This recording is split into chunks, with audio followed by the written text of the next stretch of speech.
Good afternoon. This is Celia Lacayo, Associate Director of Community Engagement for LA Social Science, and we continue our book series today. And with us today, we have the lead author and lead editor of an amazing book entitled The Trump Paradox: Migration, Trade, and Racial Politics in U.S.-Mexico Integration.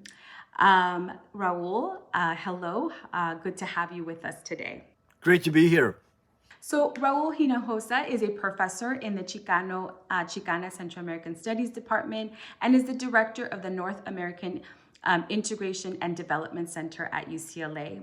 So as we get underway on our first question, Raul, please tell us what is the main argument and contribution of this book? Thank you, Celia. So the book, The Trump Paradox, what is the paradox? Well, what we did at the beginning of Donald Trump's run for office, we've been running a binational project of tracking what his rhetoric is on U.S. Mexico. Don't forget, he came down the escalator, saying Mexicans are rapists and murderers, etc.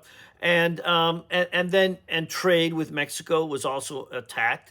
And then the question that what we asking is, well, who's supporting this thesis? What politically, how is it moving? And then understanding then how that actually reflects reality. So the paradox is that the people that most agree with the thesis of Mexican immigration being negative towards the United States and Mexican trade being dangerous and negative to the United States are the voters in regions of the country, counties, congressional districts that have the least access to immigrants, the least access to trade. And in fact, the opposite is the case in those counties and regions of the United States where there are more immigrants and more trade with Mexico. You do not have the sharing of this anti-immigrant and anti-trade attitudes towards Mexico. So what the book begins with is a detailed econometric statistical analysis of this disparity between people who have negative attitudes on trade and migration, but voted for Donald Trump, and the actual amount of integration between those regions of the country and Mexico. And this really sort of set then the stage for a broader set of articles that we wrote and also asked leading scholars from multiple disciplines, economists, political scientists, sociologists, anthropologists, to talk about not only their interpretations of this paradox, but what is the reality of U.S.-Mexico trade, migration, and understanding how the racialized politics, which has now taken over both the United States in many ways and U.S.-Mexico relations, is actually completely divorced from the reality of trade and migration, which especially migration is extremely beneficial to the United States, extremely beneficial to those regions where there is more migration. And if anything, the regions that don't have migrants need migrants. And again, the trade side is similar. Those regions of the United States that have more integration with trade with Mexico, it benefits the United States as having a complementary trade partner.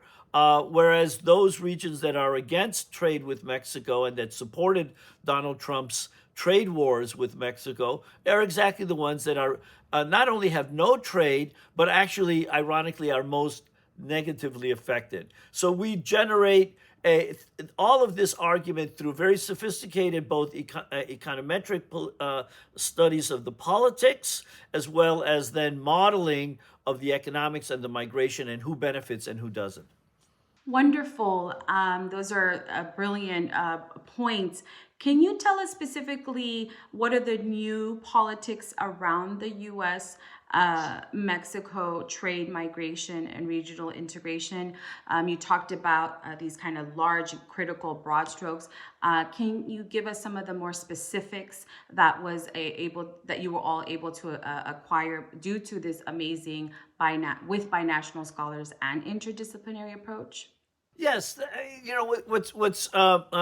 both ironic, paradoxical, and actually very has is having a very negative impact is that this rhetoric, this basically this false narrative that he has sold to a particular group of his political base is leading to very contradictory and negative policy outcomes.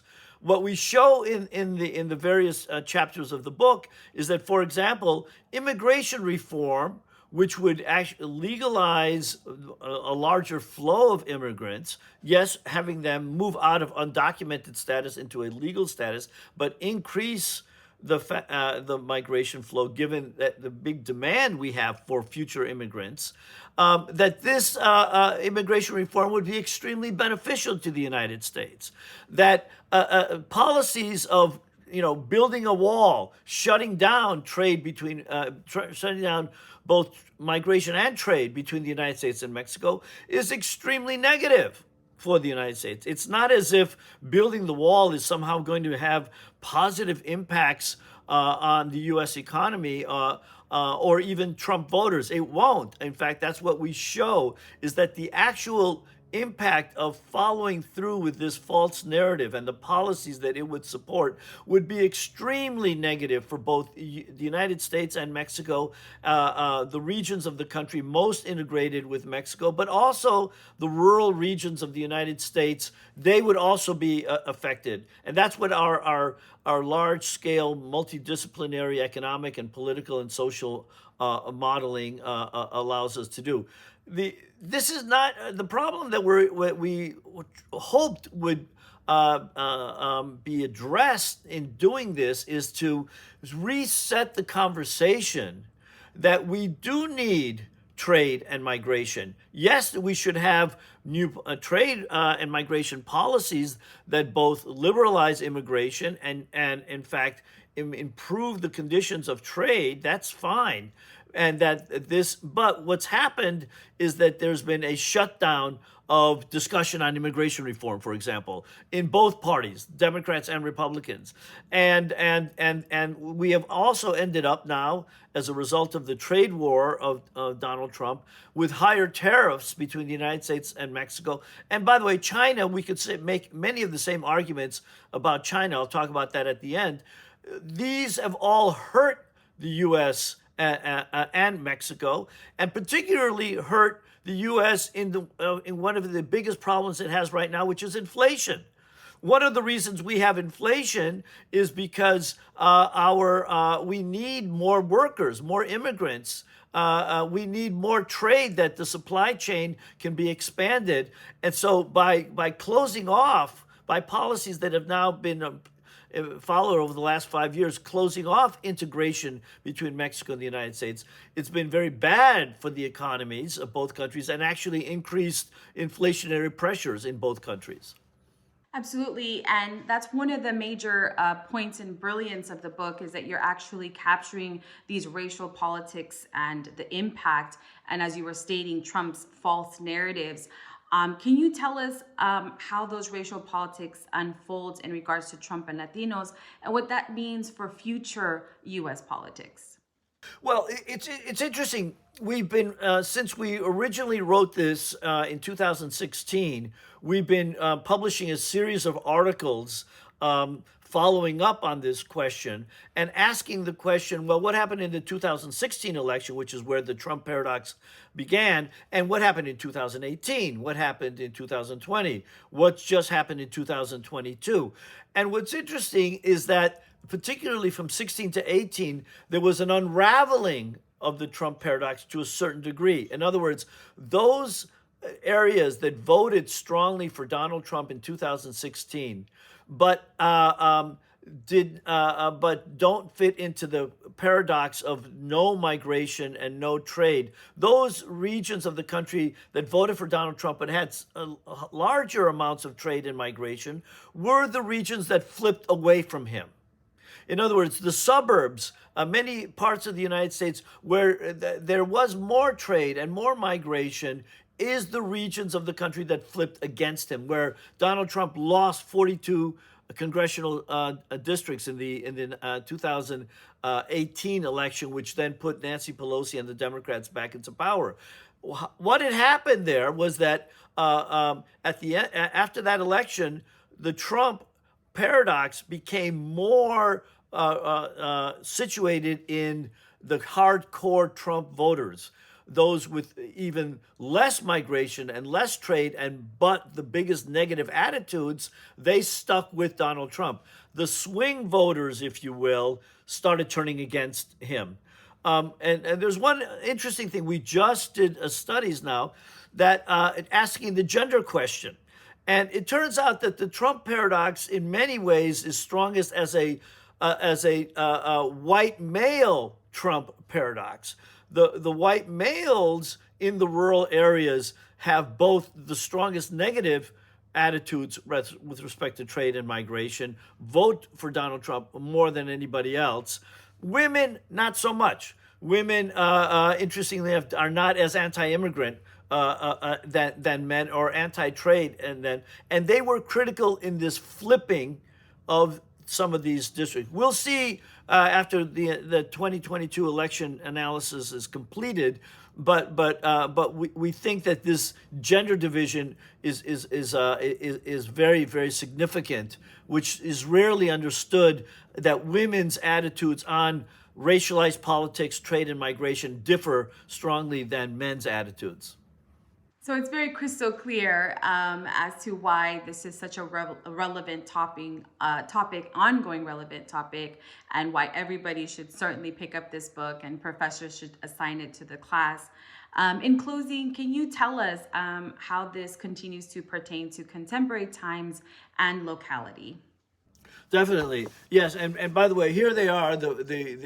It's University of California Press, and then the Colegio de Mexico, which is considered like the top academic institution in Mexico, then translated and just recently published it. So it's available in both languages, and because that's really what we think has to happen, is that we need to continue this line of research, this new dialogue of, like, wait a second, don't believe the fake news, right?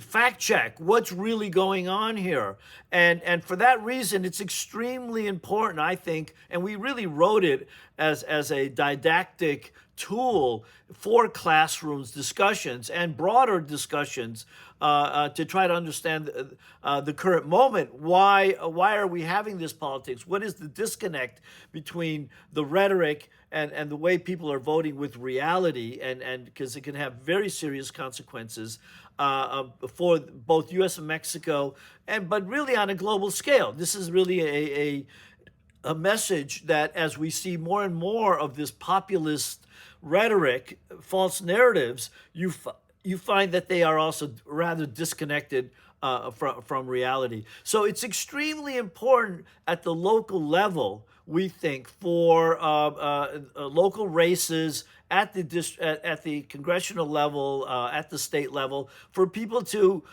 really dig down and not just assume that Donald Trump's attack on immigrants and trade and building the wall is somehow accepted, both either by Democrats or by Republicans. We need to recover a fact-based analysis of this very complex, very important relationship between Mexico and the United States, for which the racialization of the politics and of the narrative has not helped, but actually runs counter to a better understanding of the reality of how we are integrated, the challenges that we face into the future, not only with trade and migration, which are fundamental for U.S.-Mexico, but also climate change, many other things which are now been taken over by false narratives and have very serious consequences for the future of local regions as well as the world. Thank you, Raul. We really thank you for your time today. And again, if you're looking for the most cutting edge research, you will always find it here at UCLA LA Social Science. My name is Celia Lacayo, and we will catch you next time.